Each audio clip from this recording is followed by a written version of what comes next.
The Behemoth Brewing Company presents the Department of Conversation with Pat Brittenden. Behemoth, give me something hoppy. I think this is really interesting, Bruce, because the last time I met you, neither of us had beards, and neither of us had quite the grey hair that we do now. So it's lovely to see you, Bruce Pilbrow. Welcome to the show. Welcome to the Department of Conversation. I feel like sometimes when I'm talking to people I've known from previous lives on a podcast, I start to work it out, and it's terrifying when I go 20 years ago when we were working in the same place. 20 years. Yeah. It is too. Oh, no. For you, it's 10. I did another load back. You were 2011, 2012, or you before that? No, I was 2002. Yeah. I had a second tour of duty at that place. Oh, did you? Tour of duty. It's a really good way of putting it, actually, because it is like going into the trenches a little bit. Yeah. So people won't know. 20 years. Yeah, exactly. Doesn't that it's a mind fuck like you've never seen before? Well, there's the grey. That's where the grey's coming from, especially at me. I mean, look at me compared to you. God. Oh, dude, can I just tell you, I have a person in my life who likes to play with chemicals, and that's actually why I look like this. Okay. So it's nothing to do with anything other than someone playing in the weekends. Honestly, it is. I'll bring up my Instagram. The day I did it for the first time on Instagram, I took a picture of it, of both before and after. And it's I'm not usually a good thing to do, to be honest with you, Pat. An absolute fraud. I don't care though. I just shave it off, you know. So yeah. Anyway, so it's been a long time since we have chatted. Here we go. Have a look at this. How ridiculous is this? There you go. It kind of works though. She is obviously very good with the chemicals. Yeah. But I mean, I'm not one of these guys who's like wearing a toupee because I'm bald or hiding it. It's literally on my Instagram that this is what it is. So, you know, whatever. Exactly. I like going grey. It's all good. Yeah. So anyway, look, for people won't know, I guess, about history in our past, but we worked for the Rhema Group at the same time. And I do call them tour of duties because whilst many of the people and stuff were there, and even some of what they were trying to achieve was there, people have heard all my stories about the trenches that kind of job turned into, to have to fight and battle and scrap, and someone coming from the commercial scene, like I came from radio to give them a hand, and I guess you came from the commercial scene, to have to then kind of work in not just an area of charity, because your life has continued in that world, and I'm sure you can testify to the difference, but a religious organization. It was sometimes a struggle to go, why not? And there was no reason other than because. So anyway, but you know, and we all know about my leaving of, were you there when I left the first time? The police walking me out the building, or did you go on by then? I don't remember do I remember the police? I might have been on the roof with a high-powered rifle. I can't remember. Waiting to be talked down. I think I do. I think I don't remember the police piece. That's fascinating though. I love that. I love that environment created that. I'll tell the story. I've told it before. Is there was a little, and I'll call him a little Nazi manager there. And unfortunately, when you work in a religious organization, it becomes a church, and so they think that the management are the priests, and therefore the priests can't. There's a lot of spiritual stuff. Yeah. And he decided one day to change the policy that men couldn't wear open-toed shoes anymore. You were in jandals, that's right. And I was wearing jandals at the same time, working with the guys from News Talk ZB, where the biggest show in the world, Paul Holmes, in the country, used to broadcast in bare feet. But for some reason, the Rhema Group thought that wearing jandals wasn't appropriate for a radio announcer who was working behind the scenes that no one saw. Yeah. So the next day that policy came out, I had jandals and I was in the studio and I kicked my shoes off under the studio desk. This is in the studio behind the scenes. No one could see me. And this particular manager came down and decided to tell me to get out of the building because I was outside dress code. And it was a day that there was a donation-a-thon going on. And I said to him, look, this is ridiculous. We'll talk about it afterwards. But we've got a fundraising effort going on, and we'll talk to you later on. He lost his cool. He absolutely lost his rag, wouldn't do it. One of the guys who was in the room with me, who I think is still working there today, and I wouldn't have done this, but he said that he thought I was going to deck him at one stage, which I wouldn't have done. But he eventually called the police, and the police turned up, and they were like, oh, I mean, they're asking you to leave. You should probably leave. And so I left, and then that was the end of me working there. So by my choice, that was the end of me working there by my choice. I was like, well, what do you expect? I can't go back. So yeah, it was a very. I mean, I think it'd be fair to say that it's interesting when you get because I've gone into organisations that would not be religious, where someone's made rules and policies. Policy is a great name, isn't it? I love it when someone says policy, because often I ask, well, where does the policy come from? And some of them come from just people's ideas of what they think is right and wrong, and actually don't have any common sense or thought to kind of go, well, actually makes no sense, or they forget that you're dealing with adults, and adults actually have the right to make decisions. I mean, you're not driving a forklift in a log yard. You're sitting underneath a desk, and common sense prevails. I mean, you could argue why you'd have the policy in the first place. Maybe did your feet smell? I mean, they made the policy. I'm pretty sure. I don't know if you remember this, but we had the crew of us that were working there had huge amounts of fun. We used to play cricket on the corridor, but of course today you'd say the Karens in the building. You didn't say that then because it wasn't a thing. We're like, can't do that, don't do that, don't. And so they started bringing all these kind of sideways policies in, like no open-toed shoes, which means you can't have like bare feet at any stage. I'm like literally, as I'm sitting here right now under my desk, I'm in bare feet. I am in my own house, in my own studio, but it's how's this affecting what we're doing? I mean, if you're sailing, had all these side rules coming in. Yeah. But if you're sailing, for example, which is what we do now, a lot of, bare feet sometimes is the most surest way to climb something. It's interesting because I do remember the time I came from the oil industry, so that was very commercial, and I don't know if you remember, but I did a Bachelor of Theology, and I thought, well, maybe I need to go and do the Lord's work type of thing, and that's where Rhema sort of came into it.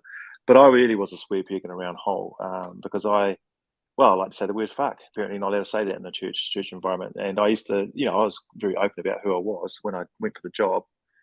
But it was classic, they wanted your skill set. And this happens a lot in any business, right? They want your skill set, but then they want to conform you or put you into a box as to what they think you should be. And I remember when I started, we were at a parachute festival. And I think, I can't remember who it was now. It was one of the young announcers, maybe Mike O'B or someone like that, was standing on a stage in the middle of all 20,000 people. And he was wearing a tutu, and he was just being an absolute ass. And it was brilliant. I thought, man, wouldn't it be cool if we had an underground radio station that was built upon values, but really pushed the edges, but actually taught young people kind of, how to have confidence in who you are and build a value set based on something that you dearly believe in or want to be known for. And that's where I went in and thought, well, maybe this could be the place to do it. But very quickly, like you, unfortunately, I found that I was asked to conform, and we're probably very similar. I don't do that very, very well, especially if it's not based on common sense or it's just stupid, like don't wear shoes in a studio. I mean, it's just stupid. It makes no sense. So the thing is, it doesn't affect the product. I mean, it doesn't affect the product. And to me, coming from the commercial radio world, I'm about the product. I'm about what the person hears through the speakers in their car, what they hear across the stereo in their house. It's and whether someone, it doesn't matter how. I mean, I understand that if you're in a professional setting and there's sales reps going on and there's clients coming through, there's a certain way you got to appeal. But actually for broadcasting, there's not. And it's just, look, I mean, I went back for a second tour of duty. I left it straight away and went to, I think it was called TRN at the time, now News Talk, now NZME, and worked my way up to News Talk ZB and started working there and doing all that. And then I realized when I was at ZB, it's time to move on. Yeah.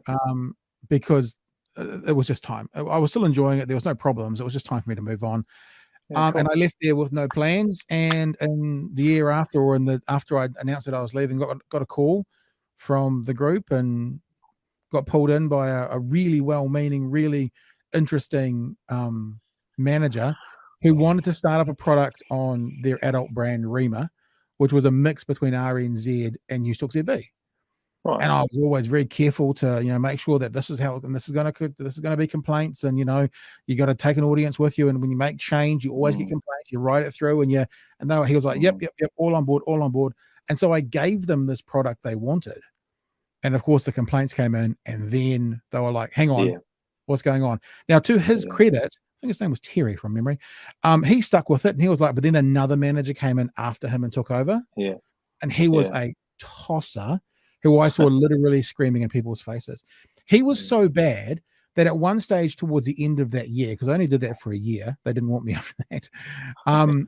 He said to me, when I said I was employed and asked to do a mix between ZB and ZB and Radio New Zealand, he said, no, I think you were mistaken. And I showed him the email that in writing said those words. Yeah. And he said, no, you misunderstood the email. I mean, what can you do? Yeah. What can you do? And I think there's a great cartoon that I saw once in the Herald. Is it's two slides. The first slide is who wants change, and everyone puts their hand up. And then the second slide said who wants to change, and everyone puts their hand down. Yeah, that's great. And I think whether it's Rhema or one of my career of the last sort of 5 or 10 years has been sort of in that sort of business transformation space, and more often than not, institutionalization, or a sense of you become so institutionalized with who you are or your product or how you do things. It's actually very, very difficult to change. I mean, we see this not only in Rhema, but you see it in many organizations where they'll hire a new CEO or they'll hire a new marketing person or whatever, and they'll want them to come in and absolutely transform the business. But then as you start to push and change often means being vulnerable, often means being uncomfortable.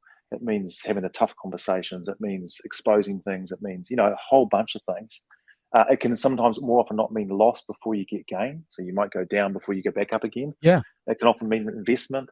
When those sorts of things happen, it becomes really difficult for organizations to change. And some people just don't want to change, Pat. And you kind of got to go to the point, well, if I'm a change maker or a pioneer, which it sounds like you are, and it sounds like I am, I'm probably I think when I resigned from him, I remember saying to John Fairbairn, I'm bad for you and you're bad for me. Like I'm not conducive. I'm never going to conform to your thing. And I'm not saying it's bad, but I recognize that in myself, that it's best for me to step out for your sake because you want to stay that way, which is fine. That's your choice. And you want me to change and I'm not prepared to change. So we better just agree to disagree and just shake hands, have a little kiss and move on, and I think that's okay. It's because there is a certain bunch of people out there that love what they do and get massive benefits from what they do. Not me personally. But I would also say on the other side of that, mate, is that with much given, much responsibility is expected, right? So if you've given a platform which has the reach that it does, then I guess that's a real challenge right across the board to, if you're given something like that, are you truly representing what a addressable market really needs? Yeah. And I'd probably argue that needs a challenge. Yeah. I mean, the conversation purely about that particular group is probably a bit insular between you and I, but I look at it and I look at what's happening overseas with that kind of vision. There's a radio station in Brisbane called Family FM, I think it is 96.1, and they had it already. But they play, their music style is very much kind of just like it's positive music, and so straight away they're able to impact like much wider spread and a much bigger area. I'm not such a fan of the name either. It sounds a bit naff to me, but I always think about groups that are trying to, I kind of put my marketing hat on, and I often think about what I try and do with business and stuff that I work with is I want to get their product, and I say your product is like the cake, but let's ice it together and see, and then wrap it and and I'll try and put the bow on it for you to try and tell people about what you do and how good your cake, which is the majority of the feed, but we want to enable it. And I sometimes think about groups like them and other and go, how do I package this? How do I wrap it? How do I tell people about this? And it comes up with this. I'm a bit stumped by it sometimes. But as I said, not to belabor just talking about one group, because you've spent like it's not. This is going to sound really patronizing, Bruce, and I really don't mean it to. It's when you know someone in a certain aspect of life, and then X amount of years later, you're like, holy shit, look what they've done.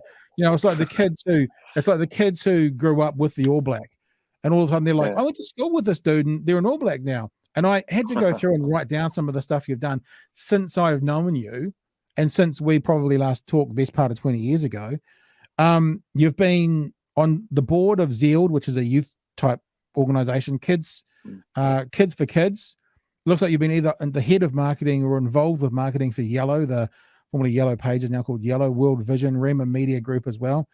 You've been the CEO of the Parenting Place in Canteen, currently the CEO of Spirit of Adventure. You run your production company, which either was your own or you bought into it or something. There was a production company. I bought into it, then sold out. Yeah. Well into it. And on top of all that, you were the Deputy Chief Commissioner for the Families Commission. I'm like, I knew this guy before he did all this stuff, and you've done all the stuff, and it's just so impressive it's almost like, and I know this is the patronizing, but I'm like, oh, look what he grew up to be. I used to know him then, kind of thing. And it's just, I just big. Yeah, thank you. But the life that you've lived and the path that you've taken since then is fascinating. And so I guess, like I'm not wanting to sit here and talk about a particular charity that we both worked at the same time for a long time, but you have then gone into the world of other charities, because one of the things I noticed about going between radio industries is that the radio station that I worked at with them, we would argue about not being able to find $50 in the budget and how ridiculous that was. I moved to then Classic Hits, and we would argue about not being able to find $2,500 in the budget for something to do. It was the same arguments. Correct. It was just a different scale. And as a part of moving on this conversation now into you and your life and what you've been doing, have you found similarities between all the places you've been, board members of, the areas that need to be kind of worked on, the areas where there's internal complaints and that sort of thing? Yeah, I mean, I guess the thing that I've become really comfortable with over the years, Pat, is if you want me to come into your organisation and maintain something, then don't hire me. Right. I'm not a maintainer. So every organisation I've gone to, even the Parenting Place. So when I started the Parenting Place, it was Ian and Mary Grant, as you know. We had 18 staff. It was fairly fundamental in its thinking, which I'm not. I'm the complete opposite to that.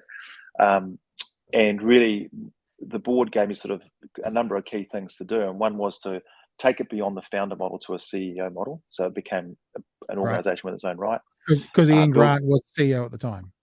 He was, correct. Who was the and founder? They made correct. Make it attract government support, make it attract corporate support, make it for all people, and that's the only way they could do that is they made me CEO and put me on the board at the same time. Otherwise, Ian, and to Ian's credit, he was really good about that, because he was giving up his baby in a lot of ways. For sure. And I do commend him for the fact of doing that. And I guess the thing about me coming to see why it worked at the Parenting Place so well is I didn't want to be Ian Grant. Ian Grant was a speaker. He had his view on life. He had his sort of, I guess, ideology. I came in very, very differently to kind of go, what would it look like to have an organisation that really gave a shit about parenting, really cared about, I don't care who you are, where you come from, what you believe, whether you're gay, straight, pink, purple, whatever, it didn't matter. If you had a challenge with parenting, then we were here to help you. And with that, because of that sort of attitude, we attracted huge government support and also huge corporate support, like massive corporate support. And we grew to an organisation sort of 85 in 5 years. It did become reasonably fractious near the end. As you can imagine, as an organisation grows and you've got a founder, it's a classic founder syndrome, is a classic thing, and it became a little bit tricky. So that was difficult to navigate, and that's why I stayed for 9 years, because I had to sort of work through that last stage. And then I just, like you, mate, I woke up one day and went, right, I'm done.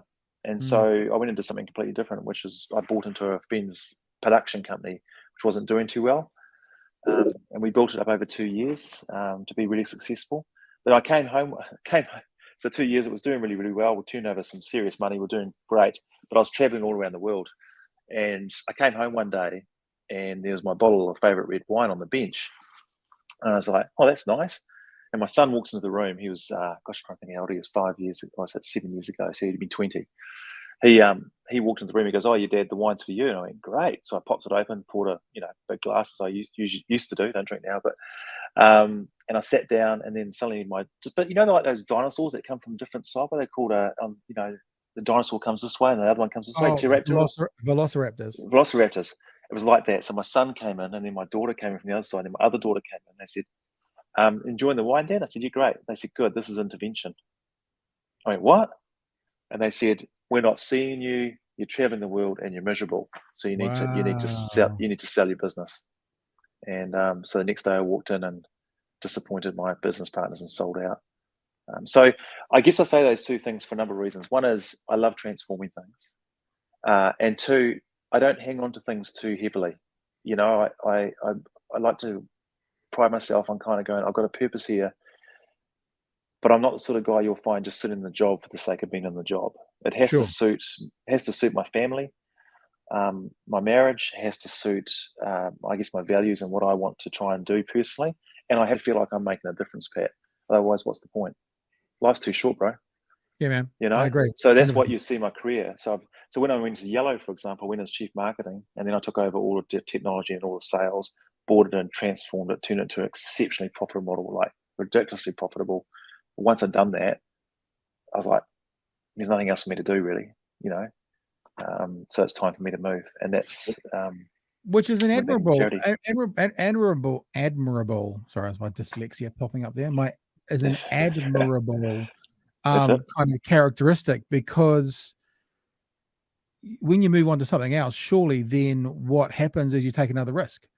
And if you built it up to be incredibly profitable, one would assume you could therefore sit there on a big fat salary and kind of survey all you have now owned and fixed up, and just, you know, oil the wheels every now and again and be comfortable and happy and home by 5 with your massive salary.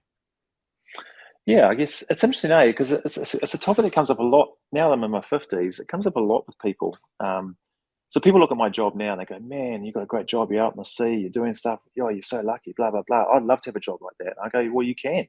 It's your choice, bro. But then the next question I chased that up was, but what are you prepared to give up to do it? What are you prepared to risk? Like when I left parenting place, I was on a good salary. And then I started my own business. I remember I left on Friday, Monday morning. I'm sitting in a building going, right, rent's due Friday. And I've got no money coming in. So I can't even pay myself. It is risky, but you've got to back yourself to a degree. And you've got to test yourself to see whether you can do it. And we did do it. So, yeah, I was speaking to a guy a couple of weeks ago, and he's just sick of his corporate job. He's probably on, I don't know, $700,000 a year. And he's sick of his corporate job. He wants to go and do something for himself and just call back. And I said, great. So what are you prepared to give up? And he goes, well, wait a sec. Let me think about this. I've got 3 kids in private school, so I need 75 grand for that. And I said, well, that's 110 grand. So now you're already in the top 20% of New Zealand. Yep. And then you haven't paid for your rent and your house and your food and everything else. So he figured out he still needed 400,000 or 500,000. He wasn't prepared to change his lifestyle. Yeah. So it does come down to choice. Yeah. You know? Yeah. Do you ever look back on the work you've done? Yeah. I mean, I'm thinking about Parenting Place now and kind of think about where it is now versus where it was, because you were transformative. I know a lot of the people at Parenting Place. I knew a lot around the time, and there was a lot of issues that you, shall I put it this way, found to be more acceptable, like if there are LGBT issues or that kind of stuff within the parenting model, that it seems like, you know, the person that they then brought on after you was basically from a right-wing think tank conservative guy afterwards. And I've heard, I don't know this for sure, that it's kind of gone back to being a bit more fundamental and a bit more conservative versus the direction perhaps you took it in. Yeah, I guess I can't really speak for that era. I think the new CEO is trying to get it back to where I started. Yeah. Look, my faith, if you want to call it faith, I'm not a religious person at all, but to me, the core of any faith, it doesn't matter what you believe in, I think, if you look across all faiths, the core of it, for most part, is love. And love, to me, is about being 100% accepting of people, regardless of who they are or what they believe. It doesn't actually give a shit. You know, I mean, if you, I really struggle with when a community has a challenge with your race or with your gender or whether your sexual orientation. It makes no sense to me that would even be a part of a discussion in a faith-based industry, faith-based environment. It's bonkers. It's ludicrous. It's old thinking. And so even though I've worked in environments that are like that, I've never bought into it. I remember once when I was at this, I'll talk about Rhema, right? Yep. And someone came up to me and said, I think they were just testing me on my first day, and they said, hi, I'm blah, blah, blah, and I'm Catholic. And I went, cool, I'm Bruce. I don't know what to say. And I said, why'd you say that? I'm a human being. So what? And she said, why do you say that? She goes, well, you're not offended by that? And I said, I don't give a fuck. Be what you be like. I don't care. And she was absolutely shocked, and we became good mates because I just didn't care. What I cared was about her as a person. That's what I cared about. And the same was within with Parenting Place, and the same has been with any organisation I've walked into. And I just don't understand it. I don't understand any form of, I guess, bigotry. My dyslexia is kicking in. Bigotry, isn't it? Being a bigot. Bigotry. Thank you. Makes no sense to me, to be fair. I mean, like, I'm not trying to sound like a cold, calculated capitalist. Now, the other thing is groups, organizations, whatever, who tend to eliminate people based on, let's say, social issues, however you want to word that, also then deny themselves some fantastic people along the way. So how stupid 100%. is that? Yeah. And there's other stigmas in society, right? We're still dealing with mental health and other aspects of, it's only, I've struggled with depression and anxiety in my life, but I've only felt comfortable talking about it probably the last 5 years or so, which is really bizarre, because I would say to you that those things have made me who I am as a human, as a husband, as a leader. But I remember when I started at Parenting Place, I'd never brought that subject up at all, in fear of judgment or persecution. So, it's interesting, isn't it? So I guess the point you're trying to say from the beginning, which is really interesting, is that I think the challenge to a lot of organisations is how quick, when you talking at any form of transformation of an organisation, it's usually the institutional piece that stops you from moving forward. It doesn't matter who you are, and unless an organisation, and in particular a board that leads the organisation, is prepared to go for it and change, then I'm totally the wrong person to have in there if they're not. And I guess we echo again, I've experienced this at least twice in the things I've tried to do, is that when you go into a group or a group of people, you get some people together and you say, we're going to do this and it's going to be different, it's going to be exciting, are you on board? And they go, yep. And then you do it and they go, oh, it's a bit on the edge. I don't know if I can handle that so much. It's the ability to then not only transform, but for a group or a business to allow themselves to be transformed. Yeah. And I wonder how often, people will verbally be very excited about it. Like you said, that cartoon, who wants change, who wants to change. Organizations are the same. As the organization want to change, as a culture within want to change? Perhaps not. Correct. Yeah, and I'm working. It's, I remember at Rhema, I did a lot of change initially, and it made them feel very, very uncomfortable, because I came with a very strong branding arm, especially around Life FM. And I remember we were at a parachute festival, and I can't remember who was on the radio. We had our van then, and they're on the van, and suddenly ZM came in, I think, to the parachute festival. And everyone got upset about it. And I said, why are you upset? They said, what's our competition here? I said, I'll tell you what I'll do. I want you to get the biggest bucket of water you can, walk over to the announcer on ZM and throw it over him.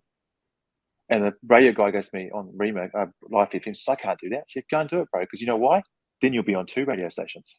And you'll have twice the reach. And then suddenly you're a good bastard. So the next minute they're throwing stuff at you. And then you have this radio war, and it's cool fun, and we're all celebrating life and having fun. There's a sense when you get institutionalized that you don't want to spread out and deal with other organizations or learn from others, or, all those sorts of things. And I think that's very sad, So it is an interesting career. And I have been in situations like Canteen was it got me into change. They weren't prepared to change. Change was too painful for them. And so I made them right side, made them profitable, and then stepped out. Just said, guys, you've asked for that. You're not ready for it. You don't want it. I'll right side the business. I'll do good by you, but I'm stepping out, because, we're just going to bash heads. So I think it's been prepared in myself to understand that, just not to take the money and take the job and not be myself and do what I should be doing, which is changing the organisation. Do you find through? Yeah, totally. And I was just thinking here, I was having a look at a few. Let's bring a few out there while you're talking about it. These are Canteen. So that was massive change for them. Yeah, that was just doing that website was massive change, but it went so much further than this, and it made them feel very uncomfortable. And so here's change. So I'm a big Brené Brown fan, right? Yep. Should we tell people who that is for the ones who don't know? So Brené Brown's I think she's a psychologist, isn't she? But she writes around. She does a lot of writing around the shame and vulnerability is what she writes about. And she's worth reading. She's got a great book. I think it's called Lead to Change, or Leadership to Change, or something like that. Mm-hmm. And this is it. And one of her amazing quotes is what is vulnerability? And vulnerability, I was taught being vulnerable was crying in the corner and you don't do it, right? She's saying vulnerability is, are you prepared to sit in the pain? So if it's uncomfortable, it doesn't feel right, but you still need to do it. This is the book, Dare to Lead. Are you prepared to sit in the pain and go through it? So I remember when I was, so there's times as a CEO where you'll say to a board or to a team, we are in real trouble right now. I need to reduce the team by 10 people to turn the organization around so we can get back to what we want. And that's very, very painful and very, very uncomfortable for everybody, including the people that lose their jobs. But are you prepared to sit in that pain and do it? So for me personally, Pat, how I lived that out is every single person I've ever fired, got rid of, or made redundant in my life, and I did 100 at Yellow, I've done one-on-one and personally. Wow. I've never given you an envelope and said, come and talk to me in 5 days, because I'm prepared to sit in the pain. It's really, really important. And that's the art of change. Often you're sitting in the pain. She's amazing. That Lead to Change book is worth a read if you want to be a leader. In fact, she says that if you can't embrace vulnerability as a leader, then you cannot be a leader in 5 years' time. It's a good statement for you. There's such a lot of wisdom that comes from people like that I sometimes, like, I haven't read a decent book like that for quite a long time, and it just makes me think it should be the kind of thing that you've always got on your nightstand, even if you don't get to it every night. But there's something always there for input. I mean, we think so. I often think about like self-improvement, emotional improvement, like physical improvement. I mean, if you want to be the fastest athlete in the world, you spend hours training your body and getting it right and fixing it up.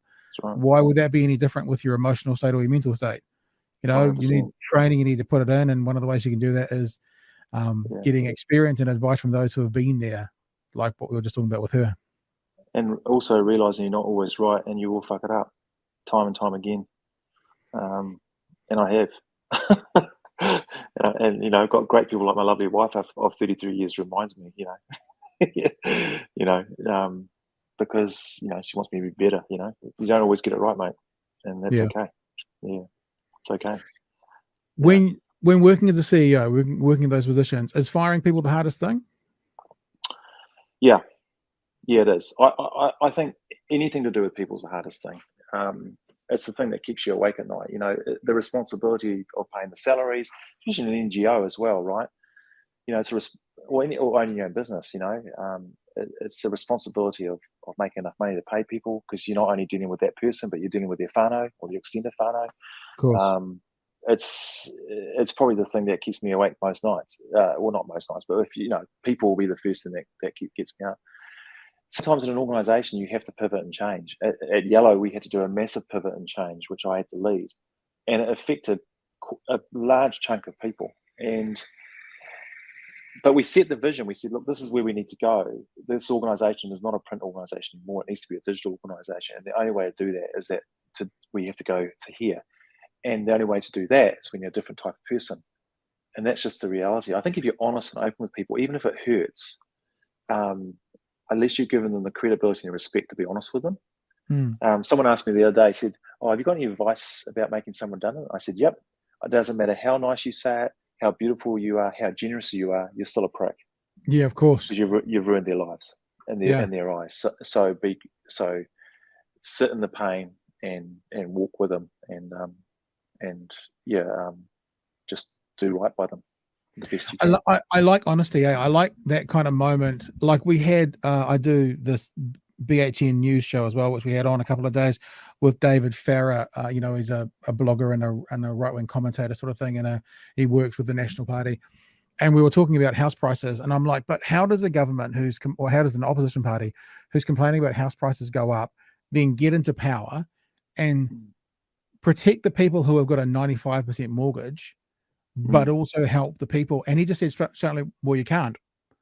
No, at least someone's, at least someone's finally saying the truth. The truth is you can't. Either house prices drop and a whole bunch of people are harmed by that, but another whole bunch of people can afford to get them, or they stay as they are. And I really appreciate, I'm not saying anyone's dishonest, but blunt honesty about that kind of thing. As you're talking about the idea of, you're a prick. You know, when you let someone go, no matter how nice it is. It's a very silly example, but I always remember talking to a friend who was talking about getting a bigger house with flatmates or a smaller house herself. And I said, if you have the greatest flatmate in the world, the Mother Teresa of flatmates, showing my Catholic roots, the whatever it is, the most gracious, most caring, there will be moments that person is the biggest asshole in the world and you won't want to see them. So understanding that the best flatmate in the world, at times you will want to be as far away from them as possible. Now make your decision whether you want to go with flatmates or not, because that's the actual payoff. Not that you've got this lovely person, because that lovely person is going to be an absolute prick at some stage. Something's going to happen. Well, it's a bit like, but even if it's, but no, not even if it's conflict, even if it's, I'm rushing to get to work and they're in the bathroom, you know, even if it's like that kind of stuff, I wish this person wasn't here. So but I try and do that honesty thing with people, not to tell them what to do, but say now reassess your options and go a smaller, cheaper house by myself, or with that understanding, the bigger, nicer house with people. Yeah. It's like marriage. I mean, there's times in my marriage where my wife says, look, I love you, but I don't like you right now. You know, and my wife often says she's been married to 4 different men, you know, because, you know, you keep committing to change and working on yourself, right? But, yeah, I think it's like anything in life, mate. I just, yeah, you're right. Honestly, you know, when you're making someone redundant, you know, you're better to be straight up with them. Just say, look, this is just not working. I have to let you go. I'm really sorry. And you rip the plaster off, and then you move into grace and you go and say, okay, so it's terrible news. I'm really sorry. Now my job now changes. I've told you the bad news. Now I'm going to change to the person that goes, how the hell can I bless you out of this place? And how can I help you step out of it, even though it hurts, and have the best opportunity going forward? I'm not a big fan of people who hide behind envelopes and things like redundancy envelopes and all that sort of stuff. You know, I just think just be straight up with people. And look, I haven't always been that way, Pat. There's certainly stuff I've learned about myself over the last 5 to 6 years that has improved me, I guess. Yeah. Have you had a moment over that last 5 or 6 years that's changed things? Like, has there been because I can tell you I've had a moment in the last decade which changed my life dramatically, and it was learning something about me. And you say you've not always been that way. Have you had that moment? Has something happened at some stage where you maybe learned something about yourself and things changed, or has it been a gradual process of learning? I think a lot of it's been a gradual pace. You know, learning from your mistakes, and you know, mistakes hurt more often than not. But 5 or so years ago, I lost both my parents within 3 months of each other. So Mum died of Parkinson's, and then Dad died. He died of alcoholism and everything that's associated with a broken heart, I guess. But and I guess, but for 5 years before that, it had been this real tumultuous life of dealing with Mum with Parkinson's, and then she got Parkinson's psychosis, and Dad was drinking his way. It was just messy life, you know. And we dealt with it really, really well, and a lot of it fell onto my shoulders. But through that process, a lot of stuff that I hadn't dealt with about myself and who I am, etc. And I guess loving myself for who I am came up. And a lot of that affected my leadership as well. So my dad was a very hard man, this is my way or the highway. And not that I was like that as a leader, but I had traits of that. And I think learning to realize that actually being gentle, kind, and loving and vulnerable in a situation actually pays dividends. It's okay. You're not being a wuss or you know, as my dad would call me a few of those situations. As I started to embrace that side of myself, I started realizing, shit, this stuff actually works. People like me when I'm a lot more vulnerable and open and caring and stuff like that. So that was probably a catalyst in 2017. And then that, like any life event like that, brings up a whole bunch of stuff. So I could go and bury it, which I tried to. I just tried to drink it away a bit. And that didn't work very well to me, you know. And so so then I went and did something about it, and went and spoke to some people and just tried to work through kind of some of those things. And, you know, look, they're not daddy issues or anything like that, but they are things that I think I gave too much power to allow myself to run my life on that sort of train track, when actually there's another one over here that I think is much more cooler. So that's what I've done. Yeah. So yeah, not easy stuff. It was a pretty shitty year. Yeah. Yeah, I mean, that sounds like a really hard time. It's that, I don't know. I don't want to be flippant and say, you know, it takes a lot of pressure to make a diamond, but sounds like one of those things. Yeah, and I think everyone comes to some stage in their lives, right, bro? I mean, whether it's as simple as being fired because for no shoes, that can still be an event that makes you. It makes you kind of go, well, I've given a lot of heart and soul to this. Do I really want to go and have to deal with that again? I'm not sure I do. So I'm going to go over this side and give my skill set over here where it's appreciated and, whatever. And then you go back and you go, oh, no, that went that bad. I'll go back again and give it another shot. But sometimes it's just not right. Yeah. The thing that is difficult for me in that situation, not to harp on about that, was when you get given a directive, of what to do and you do it, and then still get told no. That's more that second tour of duty was to me. But it was what it was, and probably a better person for it. I wish them no harm overall, and they've got an important job to do for a certain sector of community. Yep. Not my sector. And yeah, exactly. And there's been many CEOs, many CEOs or marketing people or radio broadcasters have been brought into jobs. And they said, I want you to do this. And you come in and 3 weeks later, you realize they don't want you to do it. And then, you're in an impasse. So unfortunately, it's not just unique to that sector. It's right across the board, isn't it? When I turned 40, I was married at the time. My children have got, I had this interesting dynamic in my family where one of my kids had a medical issue. And the medical issue was serious enough for us to think, let's not worry about school right now. Let's just do some of that homeschooling stuff everyone talks about. So we had this catalyst to do homeschooling so we could get the medical thing sorted out, right? Yeah, good. Ironically, we had the medical side. She had epilepsy. We had the medical side of things sorted out by the time school was about to start. But because we decided on homeschooling, we were also prepared for homeschooling. So we gave it a go.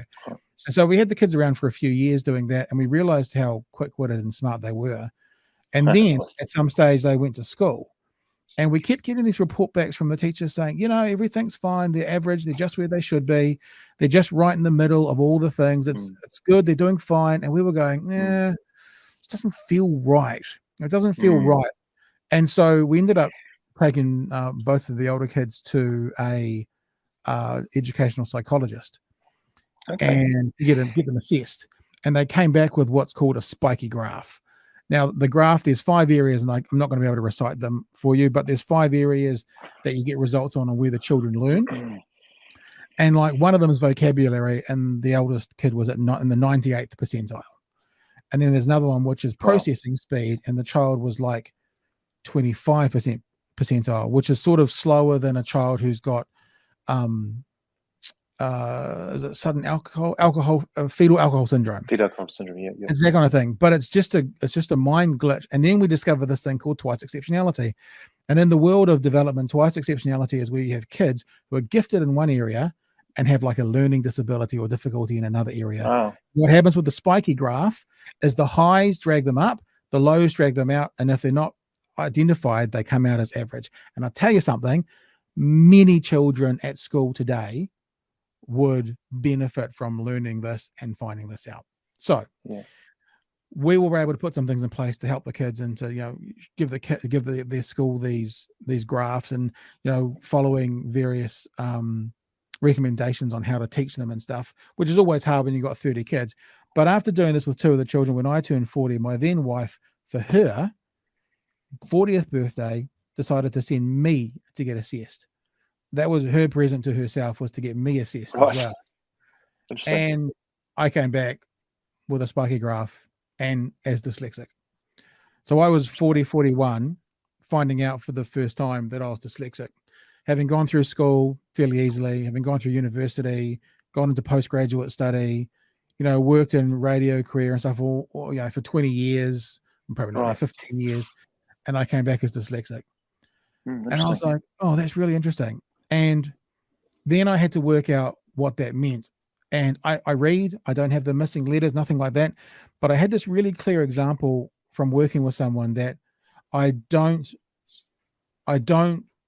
words on a page don't make sense to me. I can read them, but they don't sink in. So I get in trouble with my accountant because I haven't done the work that they want me to do on an email because I didn't understand the email they sent me. So they sent me an email and says, do these things, 4 things. I read it, go, don't know what the fuck that is, don't know how to do it, leave it. Or, a month later, have you got onto these things yet? Ignore it. A month later, okay, these have to be in 3 weeks' time. 3 weeks after that, these have to be in tomorrow. And so then I call a friend who works in accounts. She comes over, she goes, right, print me out the email. She prints out the email. I hand it to her. She reads it to me. She reads out loud number 1, and I go, oh yeah, that's easy. I'll do that and do it. But reading it off the page didn't go in. Having her read it to me, it went in. Learned this thing about myself. So it was a moment. And then on the back of that, they assessed me, and not that this sounds real braggadocious, but we're not going to go there, is they also do all your IQ and IQ test and all that kind of shit as well. And kind of for the first time in my life, sort of realized, I'm pretty smart. I'm okay. I'm not because, I'm doing all right. And you tie into the back of it, dyslexia, missing the written word, but getting the concepts verbally, sometimes made me look like a real asshole. Because I don't know if you ever experienced this, but I'm sure you heard from others that did, being in a meeting going, how can you guys not fucking get this? This is so easy to understand. Not understanding in my house that maybe I'd got a concept before them. So I look like an arrogant asshole. And that moment, though, learning those 2 things changed everything for me. Amazing. It gave me the ability to go, okay, I've sort of got it. Person X hasn't got it yet. Let's slow down. Or the ability to go, I don't get it because you have to explain this to me verbally because of the words being down. And honestly, the last 10 years changed my life. Changed my life, how I communicate with people who meet me now probably. And I was never an asshole, but it's unquestionable that some people thought I was difficult at times. But not in the last decade. Hasn't happened because it's different. I think you bring up 2 really interesting points there. One is the education system and how it adapts to different ways and people learn. So we see all this. I see this at the Spirit. I saw this at Zeal, where different kids learn different ways, and if you can find what makes them tick in the way they learn, you can often find brilliance. And we see this on the Spirit all the time. You'll get a kid coming on board. They have a perception about them. They even believe it themselves, but we push them in so many different ways that they suddenly wake up. I'll give you an example. So I had a guy come on recently who he's sort of real staunch, a bit sort of cocksure, thought he could do anything. I said, what are you going to be? He goes, I'm going to be a builder, blah, blah, blah. And didn't really get involved, hands in the pockets, all that sort of stuff. And over the couple of days, we just started speaking into him, and he started doing things that he would never think of doing before, because it was completely hands-on learning, as well as verbal and processing, etc. On day 9 of the Spirit, we give the shit back to the young people, and they have to own it. They have to run it. And they run it from everything from starting, first thing, engineering. They have to put their own cooks on, have their own, have to vote their own chef who cooks for all 53 people, 4 meals a day, their own captain, first mate, second mate, third mate, fourth mate. Anyway, this young guy was down in the kitchen. I said, what are you doing? He goes, I'm just down in the kitchen. So I actually quite like cooking. Anyway, he stayed there for 2. He loved it. And he walked up to the Spirit and he says, I'm going to be a chef. Ah, cool. And it was interesting. You kind of go, I wonder how many kids we miss because we don't spend the time like we do on the Spirit 10 days, or even 2 days, or even 3 days, or even taking your kids out of school to really understand what's going on, or even investing in them in the sense of figuring out how they learn, or what you did to figure out how you learned or you processed. How much we don't do of that, and how many people miss out on their true life calling or potential. And I guess that segues nicely back to what a leader is, right? As a leader, your main job is that you're not the most talented guy in the room. In fact, you're far from it. It's how do you discover talent, and then how do you give it space to really flourish, and not put your ideology on it as to how they should flourish. Do you know what I'm saying? Completely. Because I mean, it's awesome that you've done that, Pat. I mean, a lot of people are not brave enough to do that, right? But when you discover that about yourself, and I've discovered stuff about myself over the last 3 to 5 years, you suddenly realize, actually, this is actually my superpower. This is actually a good thing. And the more I use it, the more I feel blessed by it. And I'm sure you feel the same, right? As you start to process the information that you got when you turn 40 and start to apply it to your life, suddenly life, as you said, the last 10 years have been remarkably different. It's cool, man. It's real cool. But it's a challenge for young people, right? Because a lot of young people come into school and it can be sort of maths, English, science, and arts, etc. But we have a fairly static way of learning. And I guess what we're trying to do is work alongside schools and go, well, let's look at other ways of learning that could discover greatness in young people.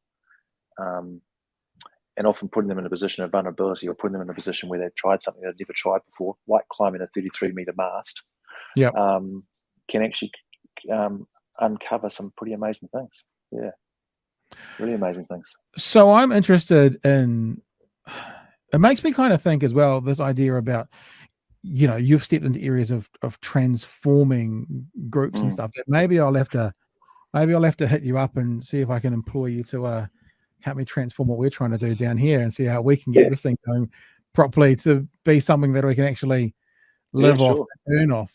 That would be you can be on my board, of which it doesn't exist, and whatever it is. Depends if you're in the first cartoon or the second cartoon. The spirit of Adventure Trust, it's what you're doing now, CEO of that, and I never did it. It's one of my regrets. I guess I don't have many regrets in life, but I think my old man was working with either Rotary or the Hibernian Foundation or something like that, that had an ability to put someone through to it. And I had an opportunity, but never got around to doing it, which is sort of something I think is a bit of a shame. But I feel like a little bit here living in Dunedin now that it's a little bit of an Auckland thing, not an Auckland thing, but a North Island thing, because down here, like I grew up in Auckland, spent 40 years in Auckland basically, but down here people don't go sailing on the weekends because of the climate and all that kind of stuff. In Auckland, it's a culture of it. So I'm more kind of saying for people who are outside of that sort of city of sales bubble where it's an obvious thing and everyone knows about it, explain what it is and what you do. And tell me a bit about, you've given us an example of transformation when it comes to one of the kids that come on. When I was a kid, it was like sometimes, for want of a better word, the troubled kids, or it was kids that needed a bit of a push, or it was kids that needed a bit of a challenge. Is that sort of still where it's at today? And what exactly it is? I would even argue probably in the older days it was a bit more exclusive in the sense of being a real sailing environment. Sailing's, it's not the reason we do it. It's just a mechanism. Truly, if it wasn't a COVID year, we do travel around New Zealand, so we port and we do come to Dunedin and other places as well. But the Hauraki Gulf is one of the best waters in the world for this sort of thing, right? But we have kids from all over New Zealand. So as far north and far south that you can think of, you'd be amazed how many kids come from the most unusual places in New Zealand to come on the Spirit. Yeah. So you're only a plane ride for having a great experience. Really, it's really hard, because if I say it's a leadership thing, I'm not really telling you the truth. If I say it's a development thing, it's not just that. But what we know from our research coming from your great town, from Otago, we've been working at Otago University, is that it builds self-efficacy, self-worth, confidence and resilience like no other. And it's one of these things that if you come on, we've researched people coming on before they come on, during, after, and then it's not like a camp faith, like 6 months, 12 months, 2 years later, there's still a massive part of people's lives and transforms them. You could walk down the street of Dunedin right now and say to someone Spirit of Adventure, and they've either done it themselves or they know someone that has, and then following that comment, 99.999% of the time they'd say, my God, it changed their lives. So why is that? That's probably the bigger question. So when you come to the Spirit, what's interesting is that we get kids that turn up in a Range Rover, and you get kids that turn up, they've caught 3 trains or a plane, and they have a pack and save bag with 1 shirt in it. And when they walk onto the ship, that doesn't matter. You hand over your phones, you hand over all your social connections, and you get you've got the perfect part of the ship there. At the front of the ship, you sleep 20 aside, and you're within 1.5 meters of each other. And it doesn't matter where you come from, what you believe, how rich or poor you are, what community you're from. You are just a bunch of young people on a ship that have got 10 days to figure it all out. That's probably the power of it. There's no social media. There's nothing for you to hide beyond. You've got to actually have a genuine conversation to get to know somebody. So all the things that stop us, like prejudice, unconscious bias, social, economic standing, culture, all those things become a melting pot of inclusiveness for which you all learn from each other. And then as you run the ship, whether it's getting up at 6:30 in the morning and going over the side for a swim. Everybody does it, 6:30 on the dot. There you go. It's usually dark and cold though. Whether it's learning to climb the mast, then it's learning to sail the ship, whether it's preparing food, whether it's, going for a tramp, whether it's cleaning beaches, whether it's rafting together, whatever it is, you start to build this community. The community is dead quiet and distant when it starts, and 10 days later, they're friends for life, and they are genuinely friends for life. It's quite phenomenal. A good friend of mine, Craig Hudson, who's the CEO of Zero, managing director of Zero, sorry. Great guy, big advocate in mental health.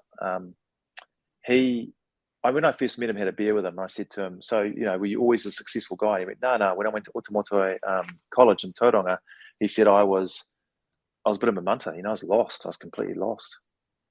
He said, and I said, "Well, what changed for you?" He said, "I did the Spirit." Wow. And then a couple of years later, he was a New Zealand Sevens player, and then he became a very successful business person. And now he employs 1,000 people and helps them, and is a great leader and a mental health advocate. And he would still say to this day that the one thing that changed him to who he is today is the Spirit. Wow. So I wanted to work for an organization that really did long-term systemic change. And it's got 50 years of proof that it does it. I didn't want to work for an organization that just bubbled on the surface. What's your job there? I mean, have you come in to transform? Have you, like you're talking about other places, how you're coming in to do something? What is your role as CEO to do for Spirit? It's interesting because transformation has been what I've been doing, and I've been involved in those organizations that do that, and I've loved that. But I wanted to do something that I could grow and move to assimilate the culture that it was trying to serve today. And the Spirit, that's the first thing. And the second thing is I wanted something to do in the environment, youth engagement as well. So when I spoke to the Spirit, the chairman, who's been chairperson since 1977, he's really the founder, an incredible guy called Stephen Fisher, and their whole family is a story in itself, the Fisher family. Fisher and Paykel, all that, it's quite a fascinating family. All escaped Russia during the pogroms in the early 1900s. Fascinating story. They had a very operational CEO before, did a great job, but they really needed to have an organization that was more marketing focused and really, I guess, very representative of the challenges that young people are going through today. Mm-hmm. So really thinking about where's the role of mental health, where's the role of, I remember so Stephen's in his 70s, and in my interview I said, "So what about the LGBT community, mate? What's your view on that?" I asked him the question, and I expected what I would typically get sometimes is a normal 70-year-old answer. His answer was beautiful. He said, "If we don't reflect young people today, then we've failed." And if you look at the issues that are affecting young people today, is sexual identity, it's LGBTI identity, it's culture, it's mental health. We still have the highest youth suicide rate in the OECD. We still have higher sexually transmitted disease. Our young people, we shouldn't be winning those awards, Pat. We should be losing those awards. So I wanted to work with an organisation that really over 10 days absolutely shifted someone's perception and reality. A lot of organisations I've worked in the past around youth brands do amazing work, but I wanted to get into the trenches and see whether we could actually take somebody from here to here in 10 days. And the evidence proves we do, and we can, and that's what I want to continue to do. So, yeah, we've got heaps to do. You've obviously worked in lots of areas we talked about before to do with youth, whether it was, Zeal or Kids for Kids or Parenting Place or Canteen. Is this the place, I'm not trying to downplay what it does, but a bunch of teenagers on a sailboat that you've seen more inroads into transformative change amongst teenagers than any other of the jobs you've done? Yeah. I'll give you a good example. So when I was at the Parenting Place, we used to run a program called Attitude. Do you remember Attitude? We used to go into high schools and talk sexual health. Go into high schools and talk sexual health, absolutely. Yeah. And one of the things we used to do at Attitude, which was incredible, was we used to say, we speak to 100,000 kids a year. And in mid-2000s, that was a good number, man. Like, we were very proud of that number. I'm just going to move rooms for a sec, Pat. You just come for a walk with me. Yeah, show us your house. I like the plants in the background. Yeah, it's an apartment now. We've downsized. Nice. Yeah, so we so that was our thing, 100,000 people, and we used to go into schools and we would spark an idea or a problem and help a young person sort of identify that they might want to talk to someone about it. But then we didn't know what to do with them after that. If I want to speak to 100,000 people today, I don't need a program to do that. with the way social and different channels work, I can do that. Correct. That's what you need. Exactly. Yep. So then the next challenge is, okay, I've got your attention. Now what do I do with you? I've got you thinking about, you're in a place. So often with youth development, so for example, if you talk about youth suicide, it's usually when all hope's gone, right? But if you can create a cause bigger than themselves, or something they're prepared to die for other than themselves, but to give them a different sight on the world, a different outlook. Sometimes it's just that little snap that does that. And what we see on the Spirit is exactly that. We get all sorts of kids, some from troubled backgrounds, some from not so troubled backgrounds. And just through this here, they can reinvent themselves and just realize that actually it's great to be human, it's great to be young, and the life's full of possibilities. And sometimes you don't discover that until you climb 33 meters up this mast and climbed out and released the sail. And you get down to the bottom and you go, my God, I did something I thought I could never do. Yeah. I just had a logistics question. Yeah. Can you come on it if you can't swim? Do kids go on that can't swim? Yep.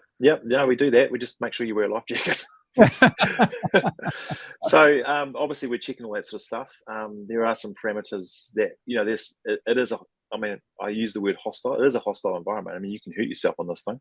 Yeah. So there are some things that we can't do. We've just done a voyage, for example, did 5 days just recently, what we call the Inspiration Voyage. And that was 30 young people who have different degrees of sort of either physical or mental disability. Obviously, we can't have wheelchairs, but we have people that are blind or deaf or struggling with autism, or may have other injuries. The main thing is they need to be able to stand on their own 2 feet and move. That's a safety thing. You mean in a literal way, not like got to be mentally strong enough. You mean literally stand on their own 2 feet? Correct. Yeah. So we've had you might these kids are so inspirational. They do things like the way they do things, and when they're usually coming from you sometimes wonder who the superheroes are, mate? If you've got to climb a 33-meter mast and you're blind, bloody hell! Holy moly, yeah, it's just unbelievable. So it's I've been really impacted by the difference we make in people's lives. It is phenomenal. It's actually phenomenal. Yeah, and that's not just the Kool-Aid. How often are you out on the boat on the trips, and how often are you stuck in the office? I mean, obviously, in a normal year, which this is not.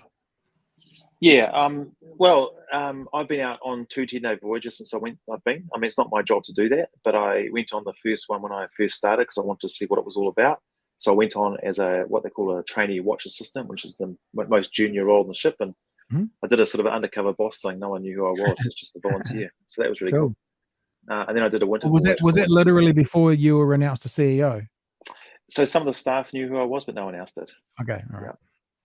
It was really cool. Yeah, it was good. It was really, really cool. And then I did a winter voyage just recently. So I've only been here 16 months. So I've done a couple already. I have an amazing team who run the crew. I mean, they're very, very talented. I mean, it's quite a tricky environment to run. You can imagine the health and safety on this thing is incredible. Yeah. All the crew have to be ticketed and come under maritime law, all those sorts of things. So it's not as easy as, it's quite a complex business to run. Yeah, but fun, lots of fun.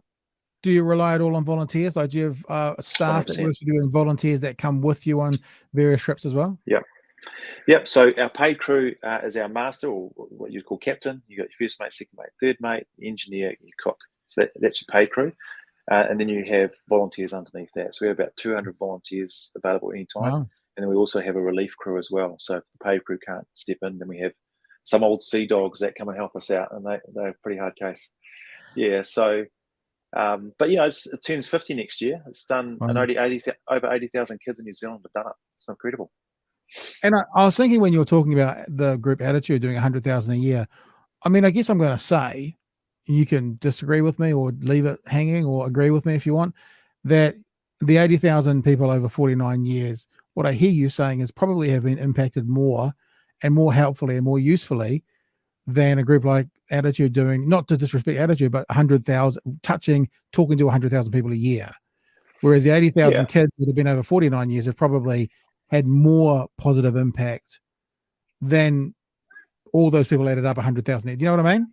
Yeah, I think in its day when we didn't have the social channels that we had, the way Attitude reached people was incredible, because it was in the high schools doing, actually terrestrially in a place, delivering a product and a service to help young people rethink about sexual health or drug health, etc. Right.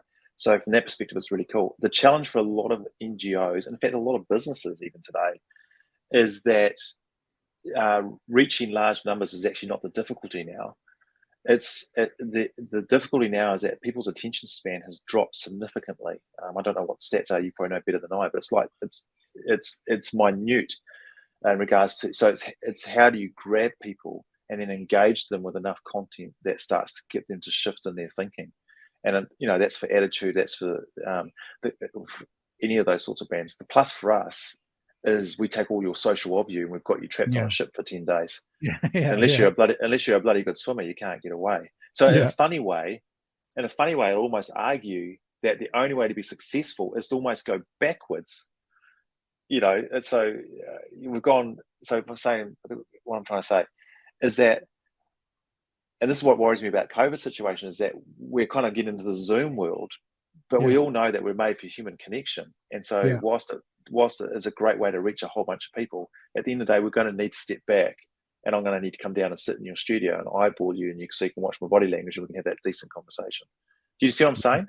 So in some ways, what we're trying to do is almost old thinking, but it's required in a day where modernization has taken it too far to the point that you don't actually engage at a deep level. Yeah.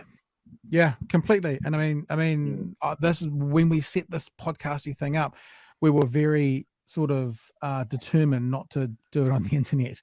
And so for the first 75 podcasts, we didn't do any on the, because we were lucky though, because we've got University of Otago, who has lots of people coming through. So I was connected in there and I'd be keeping an eye, and then artists would come through and all these sorts of things. And then COVID kicked in at about 75th episodes, and I think this is probably about number 215, and probably all bar 10 of those have been like this, which is fine. It's the way it is. But can I just challenge you in a good way there? Isn't it amazing how podcasts have come back? So what that says to me, I mean, I listen to heaps of podcasts now. People listen to heaps of podcasts. Why? Because the conversation's deep. We're so sick of scrolling through Facebook or Instagram or Twitter, and it's just these sound bites of shit. Even media in some ways, we've got to challenge our online media, because it's kind of like a lot of clickbait and all that sort of stuff. And people actually want to hear a decent conversation that goes beyond, "Hey mate, I'm Pat, how are you?" to actually doing what we're doing today, where the conversation is talking about life, family, love, and humanity. So podcasts, when they first started, kind of never really took off, and now they've really become the go-to now, which is really interesting. So and love him or hate him, love is politics or hate is politics. There's meshing probably a lot of that can sit at the feet of Joe Rogan. This guy who does 3 or 4 hour conversations, and he's the guy that basically went, well, I'll just talk for as long as I want. And then all of us kind of followed along. I mean, I've always been about long. I mean, I said to someone today, big criticism of me at ZB by my bosses was I typically took 20 words to say something that I needed 10. So I've always been a bit of a long-winded, long kind of conversation person. But, thanks to the model he put out, people have gone, oh, okay, so we can sit here for an hour and just chat about life, the universe, and everything. And there's some great there. I mean, again, whether you agree with politics or not, and sometimes that's not the point. Sometimes I've listened to some of his podcasts where he's got some real gold out of people. Yeah. Because he's allowed space for the conversation to happen, and it's I think the last couple of years have polarized a lot of people in their politics, and it's been just interesting. And I just think hopefully we'll get through a place where we go, well, shit, that was pretty interesting, and move on. I mean, you guys must talk about this projection wise. Like, what is the spirit doing? How do you project when you're going to be, quote, back to normal? Have you got plans for normal voyages by the end of this year or for next year? Or what's definitely. I think so. Up to August last year, we're doing great. And then what we did is we moved it down to Tauranga and sailed out of Tauranga, and that gave us an ability to take a whole bunch of people on the ship that could never normally afford to do it or couldn't do it. So we went out to a whole bunch of schools and just paid it forward. And it cost us a lot, but we just felt this was a huge opportunity for us to help a whole bunch of kids that just needed something in their lives. So that was really cool. We didn't brag about it. I mean, first time I talked about it is probably now, And we brought back to Auckland and we've been running normally until probably 2 weeks ago. So we just got to get through this Omicron thing, and then we can get back to normal. So, but we've been rapid antigen testing since last November. We hustled, man. We just got onto it because we recognised. I'm very proud of my team because we recognised. We basically took on this bloody minded attitude is that we are going to frickin' sell until someone tells us we can't. So when they tell us there's no antigen tests, we'll find them, and I found them. And if we can't sell from Auckland, we'll move to Tauranga. And if we can't find schools from the South Island because of travel, then we'll go and support all the schools in the central Waikato. And we're just going to keep pushing because we just recognise this time more than any time, young people just need something outside their worldview, man. It's just, it's been it's been tough for all of us, right? But I think it's been super tough for young people. Yeah. And I think, I agree. And in this current climate, again with Omicron, I mean, what I'm saying to my kids is like, this feels like this is the last 4 weeks. This feels like the last 4 weeks. Just my 15-year-old right now is out as I speak to you with her nearly 18-year-old sibling who's flatting, and I'm like, I want you guys to mask. It's the last. Imagine if we just got through this last couple of weeks. I mean, today there was fewer cases than yesterday, so perhaps we're peaking, and this is the last of it. And come 2 weeks from now, it'll be in the rear vision. Certainly, this Omicron wave. So says the research from the rest of the world. So just it's coming. It's coming. And we can look overseas. I mean, you can say that with a degree of confidence if you look overseas, right? My brother lives in America, and he said, he just went up to England for a trip and came back, and for life is.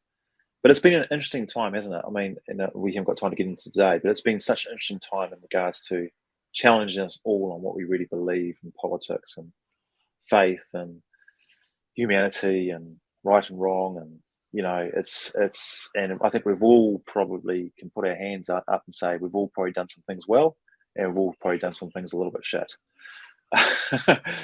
And hopefully we all learn from it and go forward.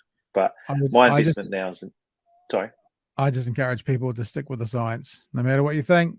Just stick with the science. Just if that's the base minimum, and please, research coming out in the last couple of days. At the moment in New Zealand, 3% of cases are being passed on between boosted and boosted people.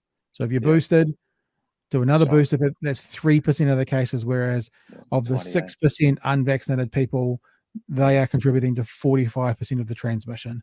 So it's like, just even if you're not yet boosted, get boosted. I'm going to finish off because I'll need to get going, but I'll finish with a little thing that I read. Go. I read this great book. Oh, wow. Cool. Yeah, it's very cool. And there's one piece in this book that really grabbed me, and it was when Sir Edmund Hillary, basically his focus after he declined was to build hospitals and schools because he had a real love for the Nepalese people, and that's what he's been known for. There's a short paragraph in here where he walks into a hospital and the kids dying of smallpox, and he's like flabbergasted. This is the 1970s. He's flabbergasted. What do you mean they're dying of smallpox? That's crazy. He just couldn't get it, and because they didn't have a vaccine. So he personally got 3,000 vaccines into that village and basically turned it around. And the point of the story was that these people would have crawled over broken glass to not watch their kids die of smallpox. Yeah. And he walked in and he created a solution, which, a lot of them in this book have thanked him for turning around the village. And I kind of go, really just puts it in perspective, just a little bit, when you're in a privileged position or a position where it's free and easy and it's accessible versus a situation where it's not. Yeah. I think there's puts a little perspective around it. That's my little political piece in the whole whole podcast, but that sort of brought it home for me personally. We didn't get to talk too much about the Deputy Chief Commissioner for Families Commission, which I was wondering about, like whether was. I'll give you 5 on it. Well, let me just say before we do that, the thing that I agree with you on is an example I've been given the whole time. There was a vaccine for Ebola.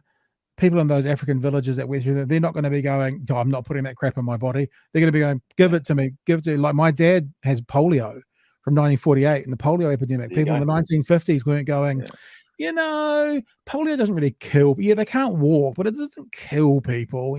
It's just, it's what it is. It's, in my opinion, It's a privileged white Western philosophy. And I don't mean white people. I mean countries that are culturally predominantly white. And it's a privileged position from being safe. It was funny. My daughter had one of her friends after she just took a hit of MDMA saying, I'm not going to get vaccinated, so I don't put that shit in my body. Yeah. Or you see all the protesters saying that whilst they're smoking down at the protest. Yeah. Anyway, we're probably stepping in dangerous territory. I've said to my kids, you just got to do you, and you've got to live by your values and do the right thing for you. And yeah, we're just got to get through this together. Hey, Bruce Pilbrow, we're going to leave with you. We don't need to talk about other stuff. Family commissions. It's a nice place to wrap up, I think. It's something that I think is important to get out there, as well as it's been nice seeing you kind of in the half shot the whole time, getting half your head most of the time of the camera. No, I'm not. I'm kidding. I'm kidding. I see my whole head. I'm kidding. I'm playing with you. And we'll say again, it makes me think about getting my 15-year-old on one of these. I can help you there, mate. When you're next to the meeting, we'll figure it out. It's turned 16 in June. So when you turn 16, just flip me an email and I'll find you a scholarship. We could do scholarships all the time and help young people. And if you're starting a business, which is what you were doing, then I'm prepared to come. I basically said money's not an excuse not to get on. If you want to get on and make it happen, I'll get you there. So people can contact you directly if they want to get more information about that. 100%, and I'll put you on to the right person, and we'll get a pathway to get you on board. It's that important for you, young person. Yep. Let's put it out there as I lean across because my eyes are bad these days. spiritofadventure.org.nz. Bruce Pilbrow, it's been a pleasure catching up with you. And look, thanks, man. Whether it's in front of a microphone or a beer, the next time you're in Dunedin, or maybe even the next time I'm in Auckland, or whichever it works, we should connect, because this has been an absolute pleasure and it's been far too long. Okay, mate. All right. Ka kite anō. Cheers.